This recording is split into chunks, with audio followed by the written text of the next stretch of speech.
This is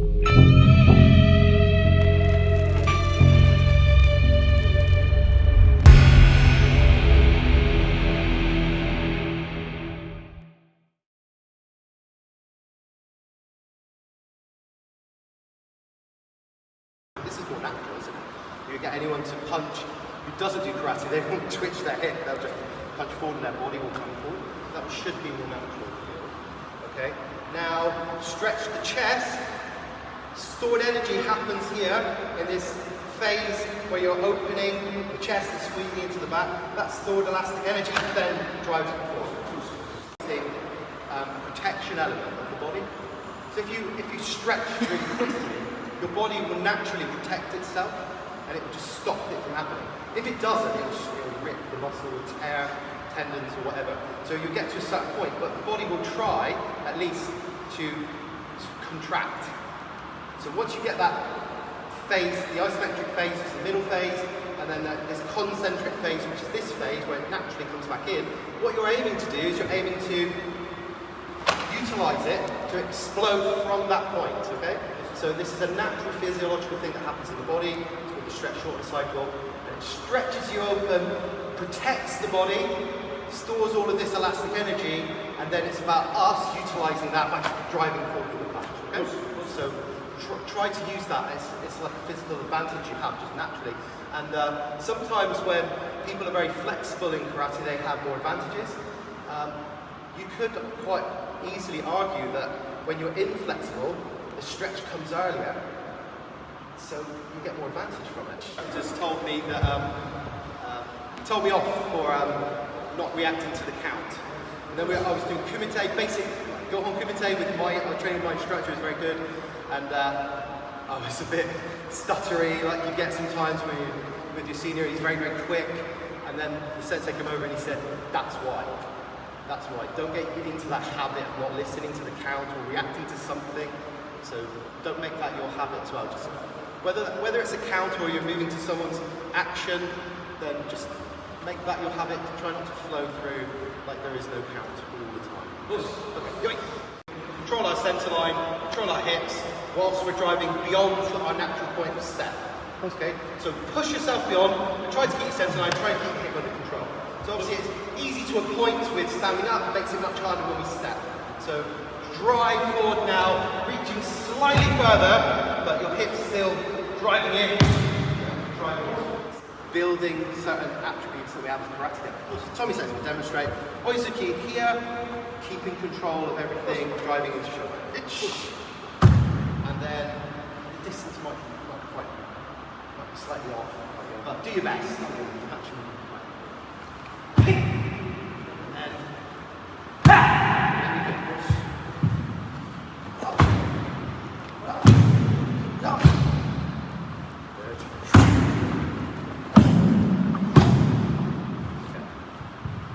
As you're driving through, think about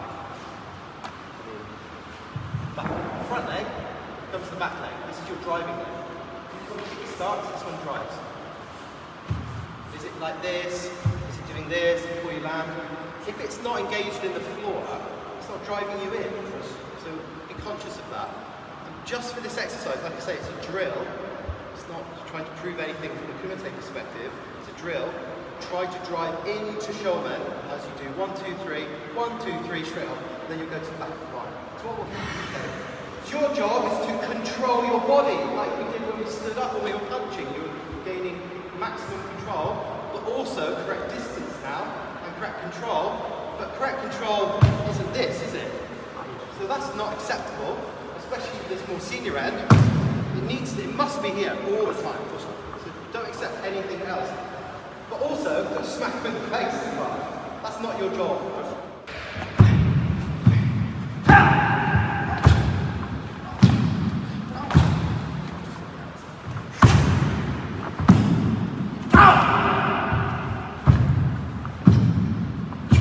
Yes, very good. Tommy said to do this, okay? So this is driving in, this is complete position. This should be immediately as the punch is finished, this should be the position. If your back leg's sliding and it's weak and its heel's coming up, you do not have control over your body. So the next one will drive in, Again, straight into this driven position, and again, one more time. Straight into this driven position. Okay. So be mindful of what the end product is, how, more importantly, how you're driving to get yourself into that position. This isn't an exercise where we just scream and shout and punch people, or nearly punch people.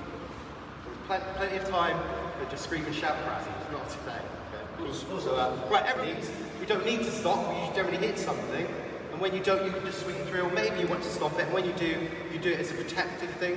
So punching here, you might need to lock here, especially the faster you go, you might need to lock more just to protect your body, your elbow from jarring, shoulder from pulling out here.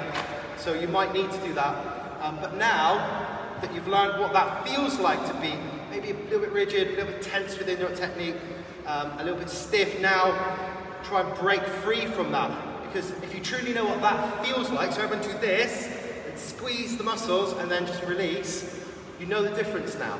So now we'll work on being loose like this, finish, so it's still finish, but then immediately come back to this position, punch and relax, punch and relax, not this, that's tense all the way through, it's here, and then it's nothing.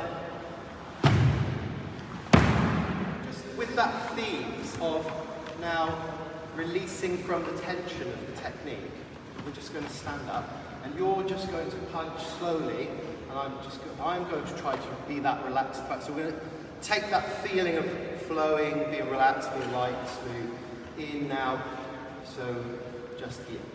So just this, and then we can change to blocking inside, and we could block on the outside, either way. Any of those options, just the basic exercise for us. And please remember, we are not, and if you can't see very well, please come here or here, that's fine. As the punch comes, I'm blocking in a circular way. It's this way. I'm not doing this. I'm not hitting across. I mean, you could argue that's circular as well. You're guiding it away. So whichever one it is this one, or it's this one, I'm trying to take it in the direction it's going. I'm not trying to fight it at all, just allowing the technique. And your job is to stay relaxed, smooth here, whether you're blocking on the inside or the outside of the arm as it's coming at you. So just a nice exercise to make sure we continue with that feeling of being relaxed as we move into the second part of this class where we work on that much.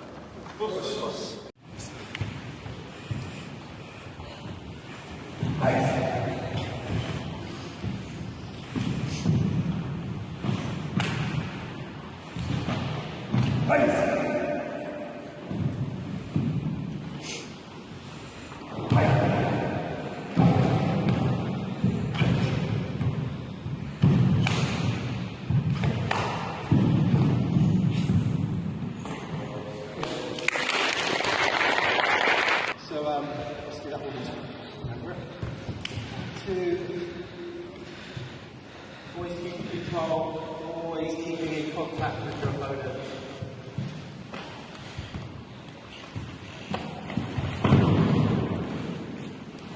Let's just leave it there, it's fun.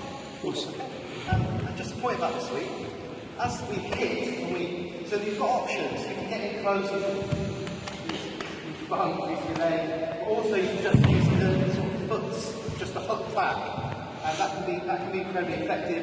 A lot of people see competition fighters where they just come in and hook the leg from a long way away, and this can be very effective. So whatever works, and they generally fall here.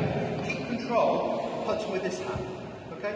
A lot of people have this almost innate way of dropping someone and doing Gyakuzuki, but he's right there, so you only need to punch him with that one. Okay, so one more time.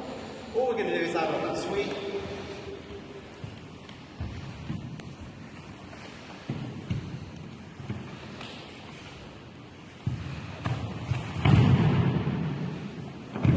Just add that on. Just an exercise to prove about this stretch-shorten cycle that I was talking about earlier. Eccentric concentric phases of the muscle, expansion and contraction. So what you're going to do is you're going to do it. You jump so high, you're so springy. Right, just drop down into this position. Stay there. You're going to jump up and touch the wall as high as you can. Go. No. Stay there. But you see what he's doing? Cheating. You always do that. You're going to jump up and touch. And your job is to tell me where he hit. Okay? Go. So you drop now. You're going to drop down, and then you're going to sprint up, and you're going to see if you can get. So if it's higher, or lower, or the same, and if it's higher, tell me how much higher. You're going to drop down and climb up. Jump. Half a metre. Half a block and a half. Right. So, first one again. So this is just proof that this works. I mean, we're doing it with quads and stuff, but it doesn't need to. It's just an easier exercise to prove it works, this exercise, because it's just obvious. You do a press exercise, it's not quite so obvious, whereas this one just proves it really simply. And it's proven, it's a very well-known scientific test. So if you drop down again, and then jump up as high as you can, clock that way. And then what I want you to do this time is I want you to increase by lifting your hands and throwing more weight down, okay, which will help create more spring going up. Go.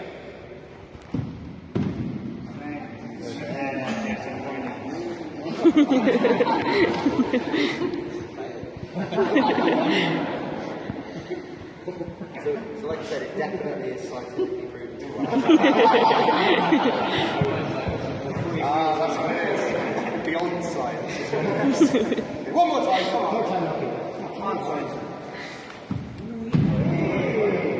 And the study proves that it's 2 to 3 centimetres. It's not massive now, but it is big. So it shouldn't be so much, 2 to 3 centimetres. You can Google those studies, they're available for everyone. Or ask ChatGPT or something like that. Right, so that's just proof about why it's a useful thing to gain and add to our karate. Okay?